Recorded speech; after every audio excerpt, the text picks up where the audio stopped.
fundación se llama Sembrando Amor. Ok. Pero vas a quedar con ella. No, este dijo que nada más yo lo acercas y ya. Yo creo que la mano femenina tiene que hacer la presentación. Ok. Voy más. Me parece bien, doctor. Como ustedes gusten. No sé si es tan amable. Yo aquí Pues vamos a pasar Sí, van a jugar ustedes básicamente. con el micrófono. Muy bien. Sí. ¿Tú me dices? ¿Listo? Ok. Adelante. Bueno, nos encontramos hoy con una magnífica eminencia en torno a los temas de la Santísima Virgen de Guadalupe, el doctor Arturo Rocha, quien es filósofo, músico, conferencista y escritor mexicano que se ha especializado en ética, axiología y valores, escribiendo sobre todo en torno a la mexicanidad, la conciencia ética en México, las tradiciones mexicanas, el denominado acontecimiento guadalupano, del cual vamos a estar hablando el día de hoy. Entre algunas de las obras que ha publicado está Nadie es ombligo en la tierra. Ay, perdón, pero esto como está en náhuatl. Ayaxictli Intlalticpac. Ok, perdón. Discapacidad en el México antiguo, los valores propios de la mexicanidad, la contribución a la experiencia de México con una insistencia particular sobre lo que son las virtudes morales. Bueno, investigador, distinciones tanto por instituciones como lo es el reconocimiento al mérito por todas sus obras publicadas, investigaciones por la Sociedad Defensora del Tesoro Artístico de México en el 2007. En el 2016 fue admitido en la Sociedad Mexicana de Ciencias, Artes y Fe. ¿Qué nos puede decir el doctor Arturo Rocha? Si me paso leyendo este currículum de más de 40 años de vida y de experiencia, nos pasaremos aquí toda la hora en ese reconocimiento, doctor, pero nos podría resumir a nivel personal en todo un experto, un corazón apasionado por la Virgen de Guadalupe, por nuestra identidad, pero sobre todo un hombre cristocéntrico, un hombre con el cual nos lleva a vivir en extremo esas virtudes a través de nuestra propia historia. Bienvenido a BC de Sofía Educación Integral Interdisciplinaria, ha sido un honor y un saludo para quien tuvo ese puente entre sus servidores Armando y una servidora con usted, como lo es el doctor Jaime Pérez, a quien le mandamos un saludo y toda nuestra gratitud. Bienvenido, doctor.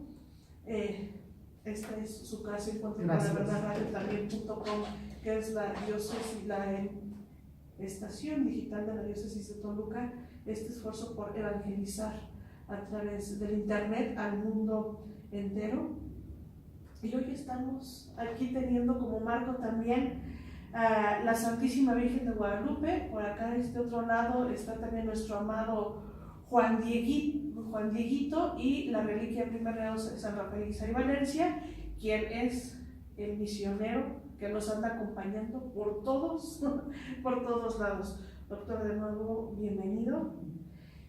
Gracias. ¿Quién es esta hermosa mujer que tenemos, no puedo decir en la espalda, sino tenemos de frente por ese corazón? Muchas gracias. Pues es un honor, un privilegio estar aquí. Agradezco mucho a la Fundación Sembrando Amor por esta invitación. Me siento profundamente honrado de estar aquí hablando sobre pues posiblemente el más entrañable acontecimiento de México, que es el acontecimiento guadalupano. Ahora que leía algunas notas curriculares de un servidor, me emocionaba el hecho de recordar simplemente que yo llegué a interesarme en Nuestra Señora de Guadalupe precisamente por los valores de la mexicanidad, porque nosotros como mexicanos somos efectivamente herederos de una tradición centenaria, somos los privilegiados albaceas de una herencia verdaderamente descomunal que viene a cristalizar en el sagrado original de Guadalupe.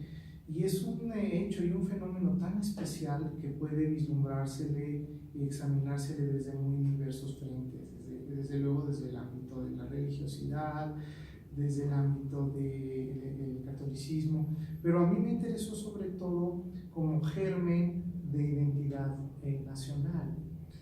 Me gusta mucho hablar de esto porque la Virgen de Guadalupe lo dijo precisamente así a su vidente, el indio Juan Diego. Si recordamos las narraciones originales de las Mariofanías en el Tepeyac al indio Juan Diego, que es ese precioso documento debido a la autoridad de Antonio Valeriano en Icamopova, ahí vemos que la Virgen de Guadalupe se dirige a Juan Diego diciéndole en primer lugar que ella es Madre de Misericordia de él. Dirigiéndose en su individualidad al vidente, le dice: soy madre de misericordia tuya. Pero inmediatamente después dice algo que es verdaderamente hermoso y anacrónico. Le dice: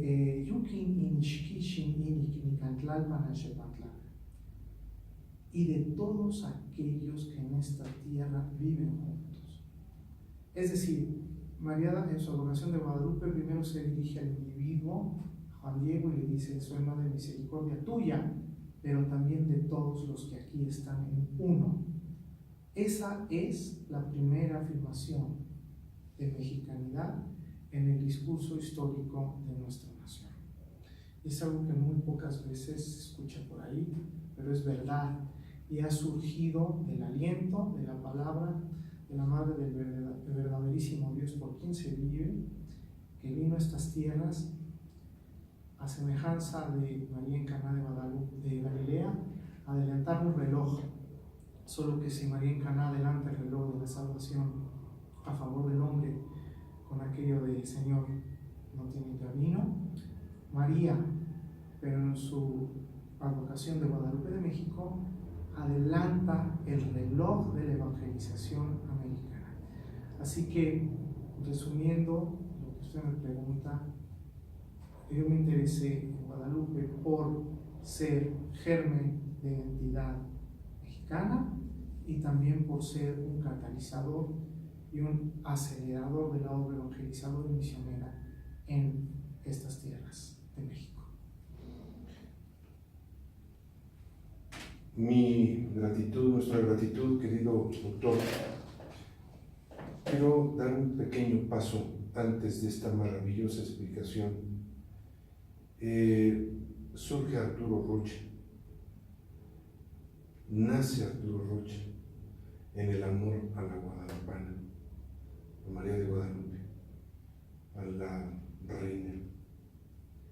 Pero, ¿de dónde surge ese gran amor, esa entrega durante tantos años, caminando a un lado, a otro lado, atrás, cerquita, hay veces lejos, etcétera? ¿Cómo surge Arturo Rocha, la persona, no el estudioso?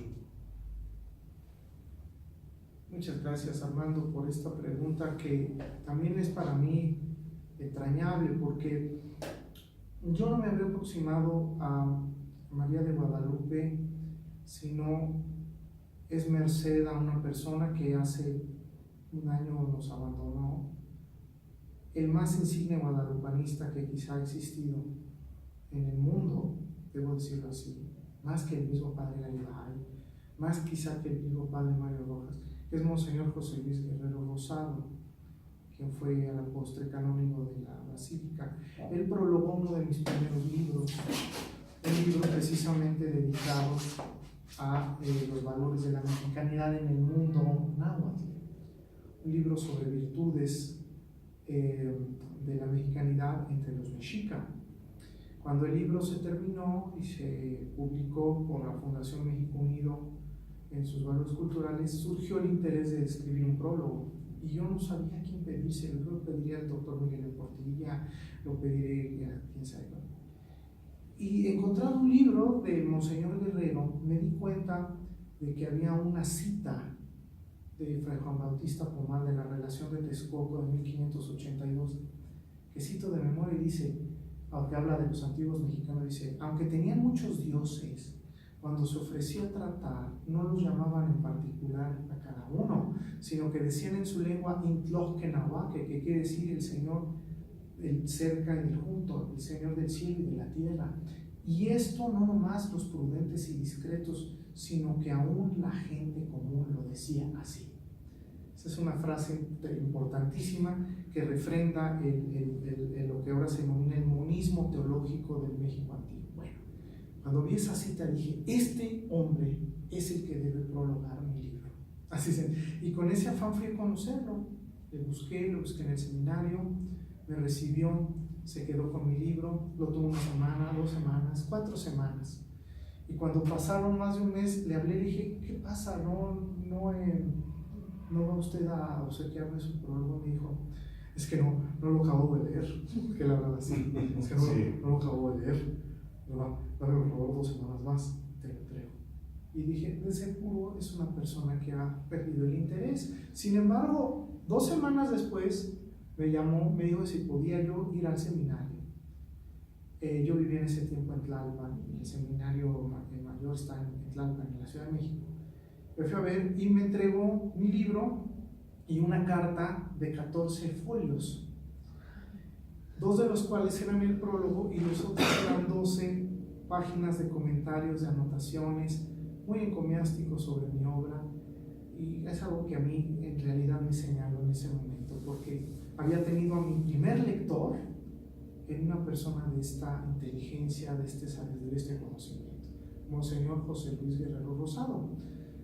2 semanas después me llamó y me dijo que si no quería yo ayudarlo en las investigaciones que estaban en marcha para la canonización de Juan Diego. Y yo por supuesto me excusé y le dije, Padre Guerrero, me honra, pero yo sé de Guadalupe lo que todos saben, lo que toda la gente sabe, no más. Y me dijo, eso es más que suficiente. Dije, pero no sé nada más. Ya aprenderás.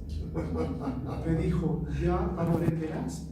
Y él me llevó al grupo al que a la postre se integrarían grandes expertos como el padre Javier Escalada, el padre Mario Rojas, Manuel Betancourt, el señor Oscar Sánchez Barba, que fue el primer postulador, ya después el padre Eduardo Chávez, y sobre todo el gran experto de Roma, el padre Fidel González Hernández. Entonces fue así, un hecho providencial por el que yo me aproximé a Guadalupe. Con el tiempo me fui especializando, me dieron temas arduos que sirvieron para la canonización, el tema por ejemplo de los testamentos de Colima y el tema tan técnico de la genealogía del vidente de Guadalupe, la genealogía de Juan Diego. Por esos temas empecé yo a profundizar el guadalupanismo. Después conocí a Monseñor Diego Monroy cuando asistió a la presentación de otro más de mis libros. Él me llevó a la basílica, yo llegué ahí el año 2000. A la postre me dio a dirigir el Boletín Guadalupano, publicación que yo inauguré, y pues a vueltas de los años aquí me tienen. Trabajando enormemente para la Virgen de Guadalupe, pero quisiera hacer otra pregunta, no sé si se la hayan hecho. De verdad, queridos amigos, no hay en lo absoluto algún guión preparado. En absoluto. Entonces, entre tanta gente importante, en una analogía con la debida y respetuosa distancia, querido doctor, ¿no se sintió usted también ese Juan Diego que se le apareció a la Virgen?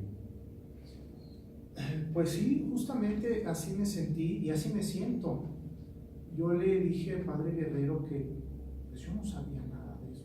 Y él, de alguna forma, él me dijo, toda proporción guardada, lo que nuestra madre le dijo a Juan Diego cuando él se excusó diciendo que era mecapal, parihuela, escalería de tablas, cuando decía que él era cola, ala, que era la forma frasística de decir que era un hombre del pueblo bajo, ¿no? Ni Mecajashli, ni Mecapali, ¿no? Cuitlapil y Atlapal, y decía, padre, pero es que yo no sé. Y yo sí le decía, no es lugar de mi detenerme esos archivos y repositorios, yo me acerco a ellos con otro interés. Y me dijo, es que yo necesito a alguien como usted. No lo suscribo, simplemente lo repito como él me lo dijo. Y sí, yo lo que le decía al padre, si acaso alguna virtud pueda tener, es más bien un defecto, es que soy muy miope. Y quizá algunas cosas que otros no ven, yo sí las puedo ver de lo pequeñas y de lo chiquitas. Y me decía, bueno, pues ese piñolismo, porque luego me decían que yo era el piñolo, que es una palabra latina para designar a quien es neuróticamente, a quien está neuróticamente obsesionado por cierto tipo de perfecciones. Entonces así me llamaba, y por ejemplo el padre Chávez me decía que yo era el piñolo. Él en ese tiempo estaba en Roma y yo aquí con el padre Guerrero trabajábamos en ese asunto.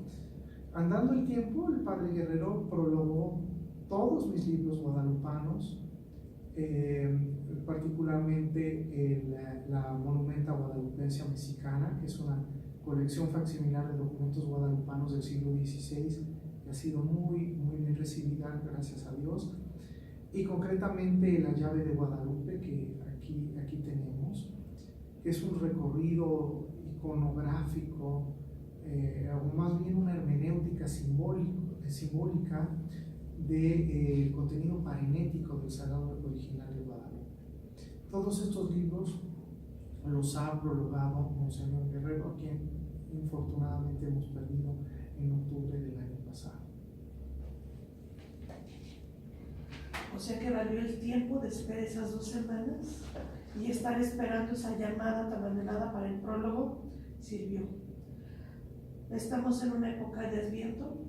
México está también en un Adviento y finalmente llega esa plenitud en el tiempo. Ese tiempo de espera en donde se da la mancuerna llamando la Virgen de Guadalupe al indio Juan Diego, ahora ya santo. ¿Qué esperó México para tener este Adviento guadalupano? ¿Qué está pasando y por qué la respuesta precisa en María de Guadalupe, plasmada y quedándose viva en el manto de San Juan Diego? Bueno, esta es una pregunta extraordinaria, aunque responderlo es bastante difícil en poco tiempo, en pocas palabras. Nosotros estamos en un momento importantísimo de la historia de México. Estamos, como decía Nica Mopoa, a 10 años apenas de depuestos las flechas y los escudos.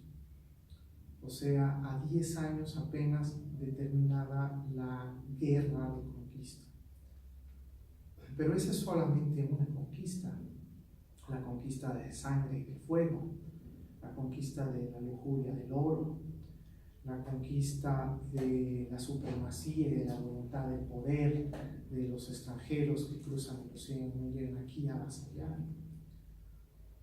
Pero era necesaria una segunda conquista, esa que Fray Bartolomé de las Casas denominaba suave y atractiva exhortación de la inteligencia y de la voluntad. Esa era también una conquista, pero una conquista de fuego, era una conquista en la libertad. Y esa conquista es la conquista del espíritu, la conquista de las almas. Y esa es una conquista mucho más difícil de lograr, porque como dice el Evangelio, la mies era mucha y eran escasos los operarios.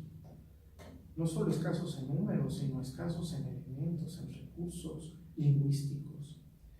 Y era necesario llevar las verdades del Evangelio a una nueva cultura, a un nuevo pueblo, que además de todo se sentía huérfano en la propia tierra, disminuido, desposeído, abandonado por sus antiguos dioses y su regimiento. Ellos mismos lo dicen a los frailes franciscanos, les dicen: señores, vosotros dijisteis que nosotros no conocemos al dueño del cerca y el junto, que nosotros no conocemos de quién es el cielo y de la tierra. Es seria la palabra que ustedes decían, porque nuestros abuelos, los que nos precedieron, no solían hablar así. Nosotros sabemos a quién se debe vivir, a quién se debe morir, a quién hay que ofrecer súplicas. Así que, señores nuestros, no lo tomamos por verdad, aunque os ofendamos. Así que mejor dejadnos ya morir, dejadnos ya fenecer, puesto que ya hasta nuestros dioses han muerto. Ese era el contexto, ese era el momento, esa es la circunstancia que estaban viviendo los antiguos mexicanos tras 10 años de la primera conquista. Así que era necesario en ese momento de la historia y del tiempo y en ese mecanismo de la salvación que hubiera un acelerador de ese proceso, un catalizador que hiciera más fácil algo que sin esa intervención divina hubiera tardado muchísimo tiempo más en realizarse. Ese catalizador es el sagrado original de Nuestra Señora de Guadalupe, en la tilma de uno de sus más representativos exponentes, Juan Diego Platlaturzi. Y repito, así como María en Caná de Galilea adelanta el reloj de la salvación, María en su advocación de Guadalupe de México adelanta el reloj de la evangelización americana. Esa es, creo yo, la razón de su presencia en Anáhuac, que no es una presencia por virtud de ella, sino por virtud de el divino Hijo que palpita en su vientre virginal, que es Cristo Jesús.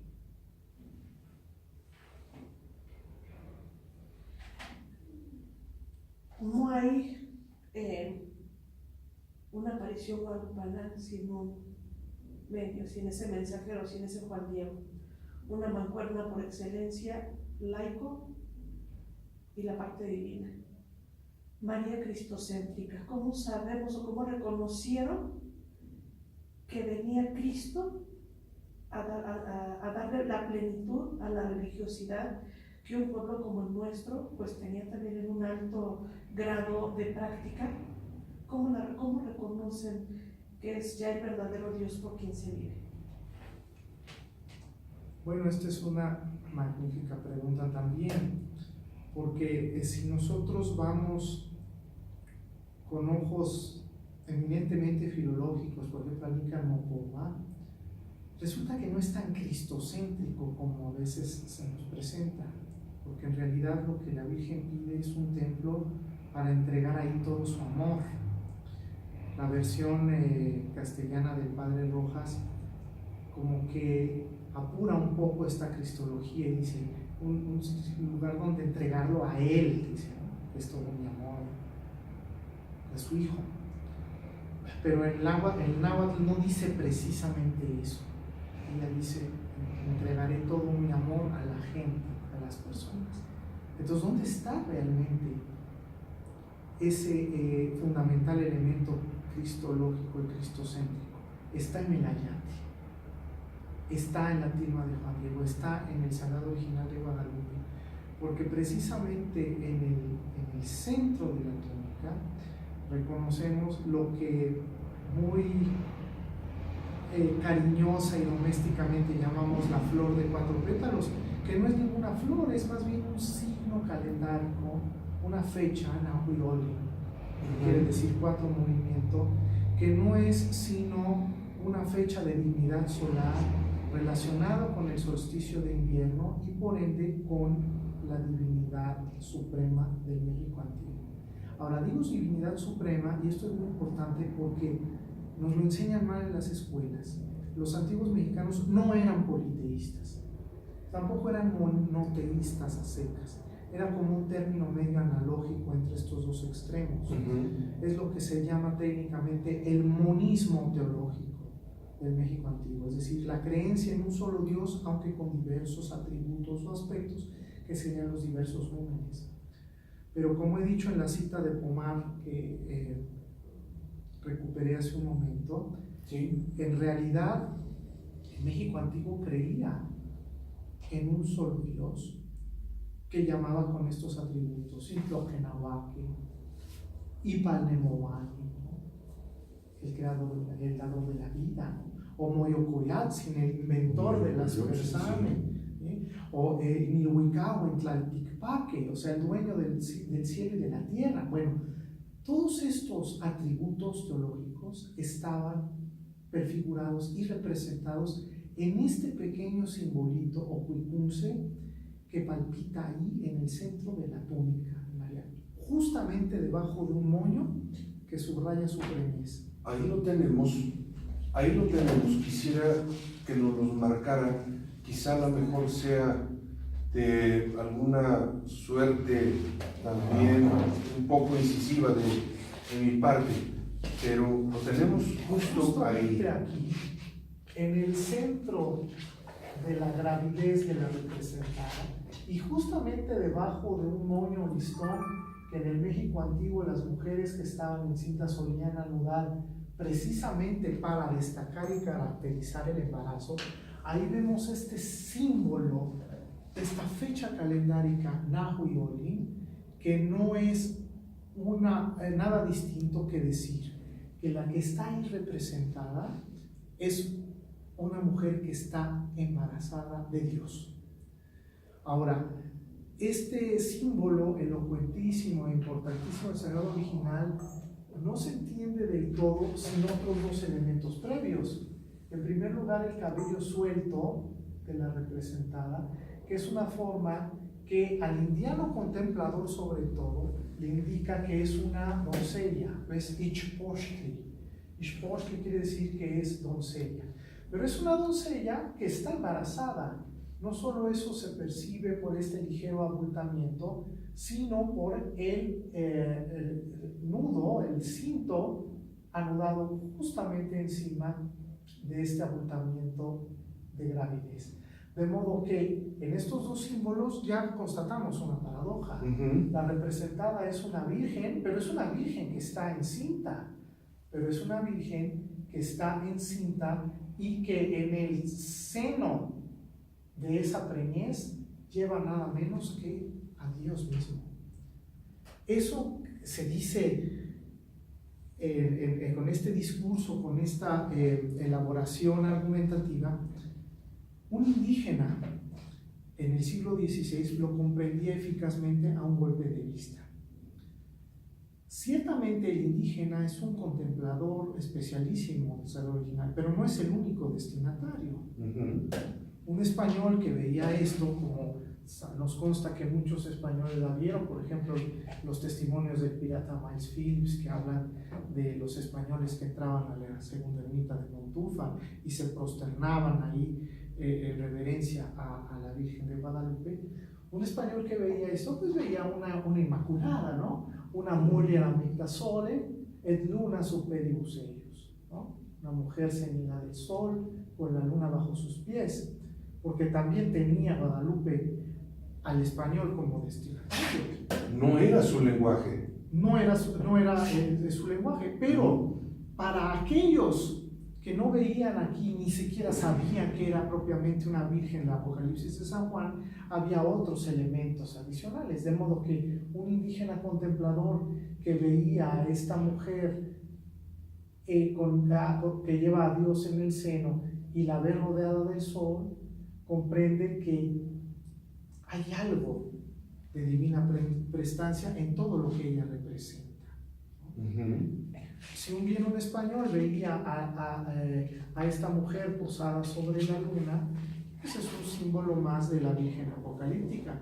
Pero un indio mexicano que recordaba la toponimia del nombre de México, comprendía que esta mujer, doncella, pero embarazada de Dios, que viene de parte de Dios, se ha venido a manifestar en el lugar del ombligo de la luna, que es lo que quiere decir precisamente México.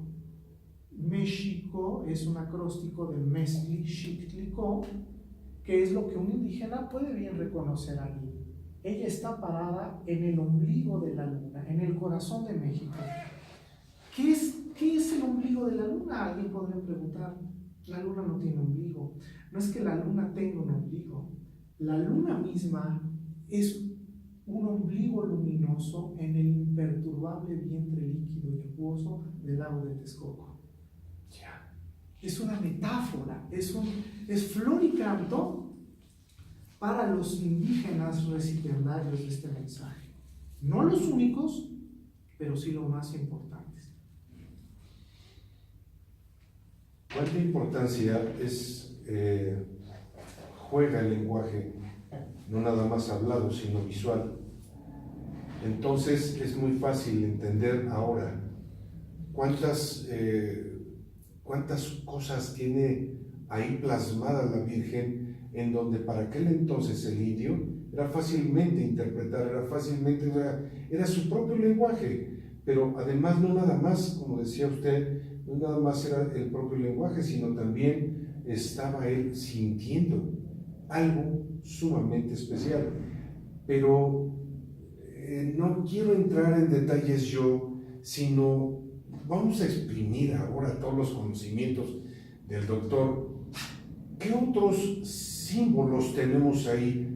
Yo digo, o he incluso dicho en muchas pláticas, que la propia Virgen, su vestimenta, los propios colores, la posición exactamente de la luna, ese que conocemos en la cultura popular como angelito, que no es angelito, pero hay más cosas, hay un medallón, hay unas manos colocadas de X manera, hay un color también, hay un resplandor atrás. Pero, ¿qué mejor que usted? Muchas gracias. Pues sí, hay una cantidad interesante de símbolos que palpitan en el sagrado original de Guadalupe. Quiero insistir que no son exclusivos para los indígenas, son especiales para el mundo indígena porque eran los más necesitados de este tipo de mensaje en ese preciso momento de la historia. Pero no eran los únicos, también había españoles y también habían castas que aquí florecían, concretamente la casta mestiza. De eso hablaremos un poco más adelante. Pero, por ejemplo, quiero pensar el que usted mencionaba, el angelito, ¿no? Sí. No es propiamente un angelito. Si vemos con cuidado y si las personas que nos escuchan o nos ven tienen la oportunidad de aproximarse a una representación guadalupana, advertirán que no es propiamente un niñito, sino más bien es como un adulto chiquito. Es como diría López Velarde de Cuauhtémoc en La Suave Patria, ¿no? Joven abuelo. Ajá. Joven abuelo, dice, ¿no? Entonces es como eso, más o menos, es como un adulto pequeño. Y además, este adulto pequeño que se ve